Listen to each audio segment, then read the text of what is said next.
tengo una duda que nos afecta a todos como humanos y que vamos a contestar hoy. ¿Qué le pasa a nuestro cuerpo cuando morimos? Y no hablo del lado espiritual o filosófico de esto. Sí aprenderemos algo fascinante de las experiencias cercanas a la muerte, pero hablo del efecto en cadena que la experiencia anatómica y fisiológica de morir le trae a nuestro cuerpo durante el proceso de defunción y en las horas posteriores a la muerte, porque tu cuerpo no se apaga como cuando apagas la luz. Una enorme cantidad de eventos se disparan y muchos son súper fascinantes. Hoy toca hablar de estos eventos, hablar de lo que sabemos, de lo que no, y como ya adelanté, sobre algunas cosas inexplicables al final. Un video que nos pondrá pálidos, por eso entrémosle a la aventura fisiológica y anatómica.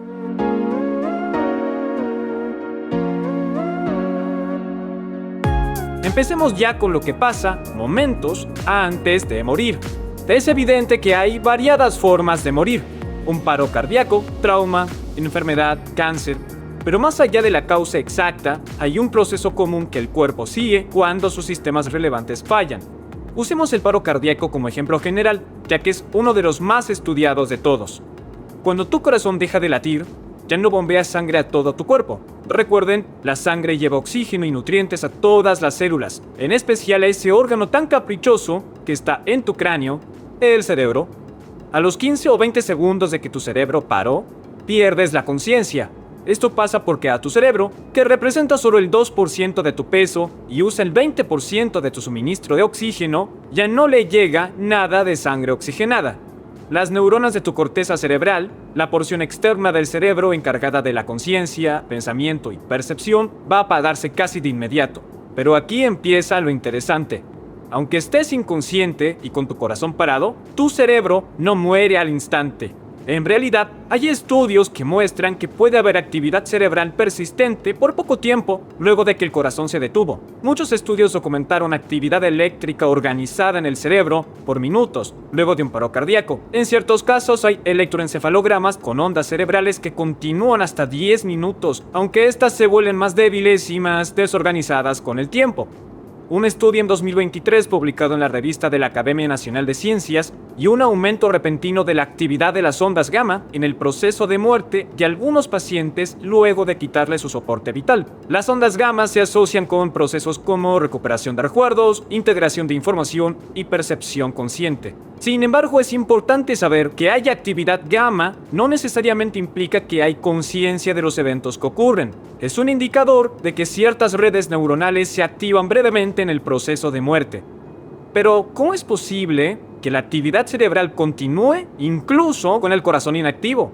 Bueno, una razón es que las neuronas no se quedan sin energía al instante. Aunque las neuronas no almacenan mucha energía, sí tienen una leve reserva para el recambio rápido de ATP, que ya está en uso cuando la circulación se detiene.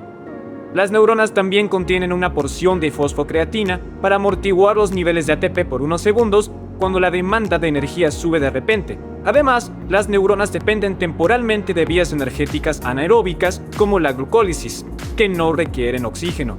No solo eso, las células de apoyo en el cerebro, los astrocitos, tienen un poco de glucógeno que se descompone en lactato e irá hacia las neuronas como una fuente de emergencia cuando ya no haya flujo sanguíneo. Sin embargo, estos sistemas de respaldo son muy limitados. Sin sangre oxigenada, la producción natural de ATP colapsa rápidamente. Los gradientes iónicos de las membranas neuronales fallan y las señales eléctricas se descomponen en minutos. Por eso un paro cardíaco prolongado lleva a la lesión cerebral irreversible y a la muerte si no se restaura el flujo sanguíneo oxigenado. Estos amortiguadores de corta duración explicarían por qué la actividad cerebral organizada persiste luego de que se detenga el corazón. Y a lo mejor nos diga algo de muchas experiencias que se reportan cuando se está cerca de la muerte, que ya dije, hablaremos más hacia el final. Mientras tu cerebro pasa por este proceso, las demás células de tu cuerpo también empiezan a morir, pero lo hacen a otro ritmo. Tus células cerebrales son las divas del sistema. Las neuronas tendrán lesiones irreversibles a los 4 o 6 minutos de estar sin oxígeno, pero otras células son más resistentes. Y eso es porque muchas de ellas tienen grandes reservas de glucógeno, demandas energéticas más bajas y una mayor dependencia del metabolismo anaeróbico cuando el oxígeno ya no está disponible. Las de la piel, por ejemplo, sobreviven por horas después de la muerte. Y creas o no, algunas células del cuerpo permanecen metabólicamente activas por días. De hecho, estudios mostraron que la actividad génica en células, como en glóbulos blancos y en células musculares satélite, aún se puede detectar hasta unas 96 horas después de la muerte. Pero como las neuronas, estas células llegan a un punto en el que ya no generan suficiente ATP para seguir funcionando. Las bombas iónicas ya fallan, el calcio inunda la célula, se liberan enzimas destructivas y la célula empieza a autodigerirse desde adentro, un proceso llamado autólisis. En este proceso de muerte también hay signos físicos que busca el personal médico. La piel se pone pálida o de un tinte azulado, en especial en las extremidades por la falta de sangre oxigenada, y a esto se lo llama cianosis. Los patrones de respiración también pueden cambiar muchísimo, y en algunos casos, los médicos notarán un patrón llamado respiraciones de Cheyne-Stokes, donde la respiración es irregular con respiraciones rápidas seguidas por periodos en los que no hay respiración. La temperatura corporal baja, aunque lo interesante es que en algunos casos puede subir un poco la temperatura justo antes de morir.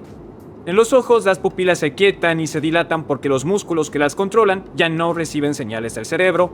En muchos casos hay liberación de orina y heces, ya que los esfínteres se relajan. No es lo más elegante morir así, pero así es el proceso fisiológico real. Ok, digamos que declaran muerto a alguien. El corazón se detuvo, la persona ya no respira y no hay actividad cerebral. ¿Qué le pasa al cuerpo en las horas posteriores a la muerte? Bueno, primero viene algo llamado algor mortis, que es un término refinado en latín para decir que el cuerpo se enfría. Tu cuerpo tiene una temperatura de unos 98.6 grados Fahrenheit o 37 grados Celsius por los procesos metabólicos que hace. Pero cuando estos procesos paran, tu cuerpo se equilibra con la temperatura ambiente que lo rodea. Al inicio se estima que el cuerpo se enfría a unos 1 a 1.5 grados Fahrenheit por hora, aunque esta tasa no es constante y varía mucho por algunos factores como la composición corporal, vestimenta, el viento y de cuál sea la temperatura ambiente. De hecho, este es uno de los métodos que usan los forenses para estimar el momento de la muerte, pero es una técnica que nos da un rango, ya que no se puede dar el momento exacto por todas estas variables. Y lo que sigue es livor mortis, también llamado lividez. Recuerda, tu corazón ya no bombea sangre por tus venas, así que la gravedad se impone y el flujo se acumula en las partes más bajas del cuerpo. Si mueres estando boca arriba, se verá una decoloración púrpura en la espalda, los glúteos y detrás de las piernas, porque ahí se está acumulando sangre. Este proceso comienza en unos 20 minutos a unas horas después de la muerte y con el paso del tiempo se fijará. En unas más o menos 8 a 12 horas según las condiciones. Fijar significa que si presionas la piel, la decoloración no se blanquea y ya no se desplazará a otra área si cambia la posición del cuerpo. Este fenómeno es muy usado en investigaciones forenses, porque si un cuerpo tiene lividez en áreas incompatibles con la pose del cuerpo, sugeriría que lo movieron después de morir. Después tenemos el cambio post-mortem más conocido, rigor mortis, el endurecimiento del cuerpo. Esto pasa por lo que está ocurriendo en los músculos a nivel celular. Les conté que las células pierden su capacidad de producir ATP después de morir. Bueno, el ATP es muy necesario para la relajación muscular, no solo para la contracción. Cuando un músculo se contrae, unos filamentos proteicos llamados actina y miosina se unen. Para separarlos y relajar el músculo necesitas ATP, pero luego de morir el ATP no se produce. Al inicio, a las pocas horas de morir, los músculos están relajados porque aún hay restos de ATP presente. A esta fase se le dice flacidez primaria, pero mientras se va agotando ese ATP, los filamentos de actina y miosina quedan trabados juntos y los músculos rígidos. El rigor mortis empieza en los músculos pequeños de la cara, el cuello y las manos de 2 a 6 horas de la muerte, y luego se expande los músculos más grandes. Lo usual es que el cuerpo llegue a su máxima rigidez como a las 12 a 24 horas después de la muerte, según las condiciones. Y es interesante que el rigor mortis se revertirá. Después de unas 24 a 48 horas, la autólisis continúa y la descomposición bacteriana hacen que las proteínas musculares y la actina y la miosina se descompongan, haciendo que los enlaces proteicos se disuelvan y que los músculos se relajen. A esta fase se le dice flacidez secundaria. Y por supuesto ocurren otros cambios también. Después de la muerte en los ojos, las córneas se opacan en un par de horas porque las células que bombean líquido fuera de la córnea ya no funcionan, generando deshidratación e hinchazón. Con los ojos abiertos, este proceso será más rápido por la evaporación. La piel también empieza a tener una apariencia marmolada. Esto se llama marmoleo. Los glóbulos rojos se descomponen y las bacterias se diseminan en los vasos sanguíneos superficiales cuando empiece la descomposición, creando un patrón purpúreo y blanquecino bajo la piel. Y aunque tal vez no sea obvio por fuera, la descomposición a nivel celular puede comenzar a minutos de la muerte. Las células hacen autólisis y empiezan a descomponerse desde adentro. Sin embargo, los signos más visibles e impactantes que se desarrollen tardan en aparecer. Y como sabemos, hay bacterias viviendo dentro de nosotros, sobre todo en nuestros intestinos. Y esta bacteria va a descomponer los tejidos y a producir gases como su producto. De este proceso, llamado putrefacción, es donde se da la hinchazón y otros cambios visibles que se desarrollan a los pocos días de la muerte, y según las características del ambiente. Ahora te quiero contar algo que me parece absolutamente fascinante, y la verdad, bien raro desde el punto de vista científico. Experiencias cercanas a la muerte o SM. Son experiencias que le cambian la vida a uno, son eventos psicológicos intensos que ocurren cuando alguien está por morir o en situaciones donde la muerte es inminente. Pueden ocurrir en un paro cardíaco, por un trauma grave, bajo anestesia, o incluso en situaciones en las que crees que estás por morir, pero no estás en ningún peligro físico. Y lo que hace las SMs tan interesantes es justo eso. Aunque no son idénticas, muchas de estas experiencias comparten temas en común en diferentes culturas, edades y contextos. Personas de diferentes partes del mundo, de otras religiones y de diferentes épocas describen estas experiencias como algo muy parecido.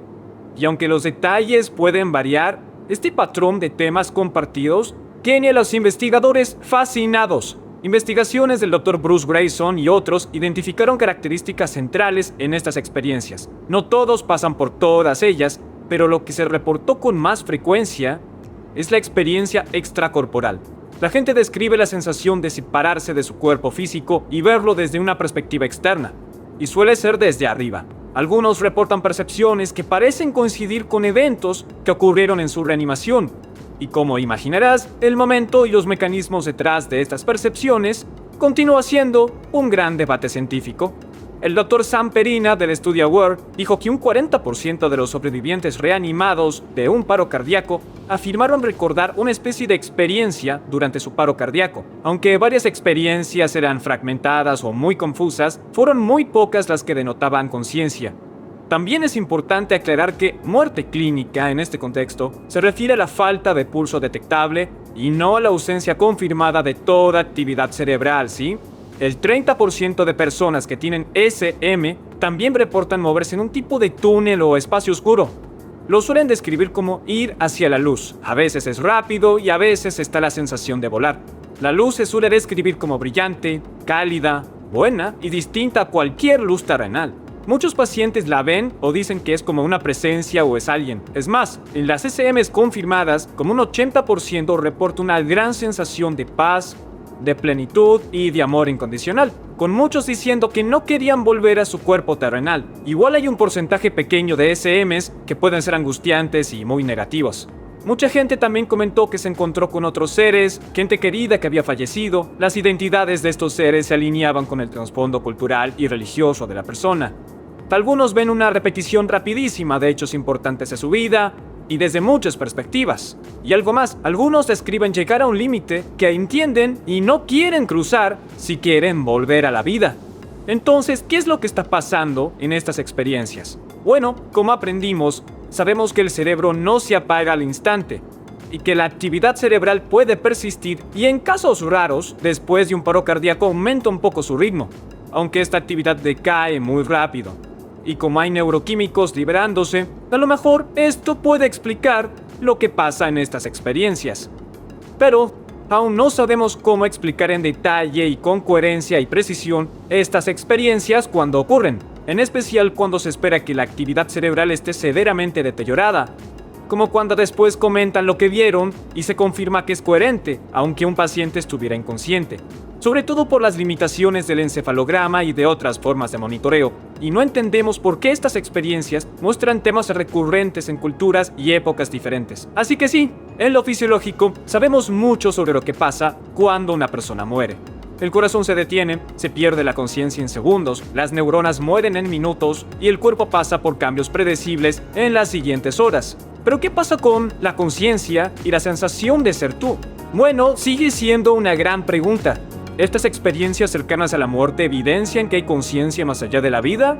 ¿O solo reflejan la última actividad neurológica de un cerebro? Experiencias que nos siguen indicando lo poco que sabemos sobre lo que pasa después de morir. Y tal vez no está mal. Tal vez hay preguntas para ponernos a pensar. O quizás para pensar hasta que ese momento, que siempre llega, nos dé la respuesta.